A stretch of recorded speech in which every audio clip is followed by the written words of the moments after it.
திருவண்ணாமலை மாவட்டம் செய்யாறு அருகே சொத்து தகராறு காரணமாக பெற்ற தந்தையை தலையணையை முகத்தில் அழுத்தி துடிதுடிக்க கொன்ற மகன் போலீசாரிடம் சிக்கியுள்ளார். கடன் நெருக்கடி கழுத்தை நெரிக்க தந்தையை பெற்ற மகனே தீர்த்து கட்டிய சம்பவத்தின் பின்னணி என்ன? திருவண்ணாமலை மாவட்டம் முருகத்தாம்பூண்டி கிராமத்தைச் சேர்ந்தவர் 78 வயதான மண்ணு.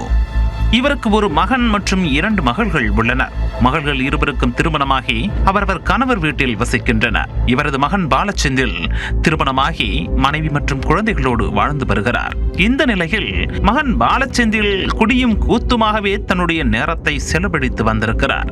காலை எழுந்தவுடன் குடி என்பதுதான் அவரது தாரக மந்திரம். குடிக்கவில்லை என்றால் கைகள் நடுங்கும் அளவுக்கு சென்றுவிட்ட நிலையில் அதற்காக பலரிடமும் கடன் வாங்கி போதையில் வலம் வருவதையே வழக்கமாக வைத்திருந்திருக்கிறார். இதனால் கடன் தொல்லை எல்லை மீறி சென்றிருக்கிறது. ஆனால் இந்த பிரச்சனை என்பது அவரது போதையேறிய தலைக்கு ஏறவே இல்லை.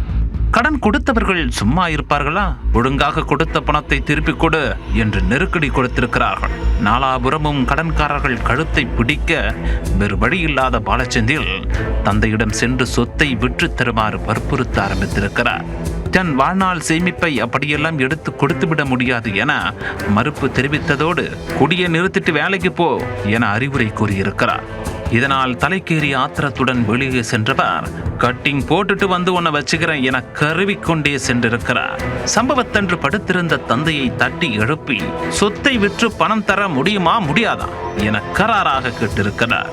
அவரும் முடியாதுடா போடா என கூற ஆத்திரம் தலைக்கேறிய பாலச்சந்தில் தந்தை என்றும் பாராமல் தலையணையை எடுத்து முகத்தில் அழுத்தி மூச்சு திணற திணற கொலை செய்திருக்கிறார்.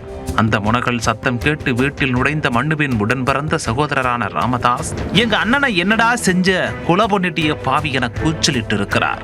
அவரது அலறல் சத்தம் கேட்டு ஓடி வந்த அக்கம் பக்கத்தினர் பாலச்சந்திலை மடக்கி பிடித்து செய்யாறு போலீசாரிடம் ஒப்படைத்தனர்.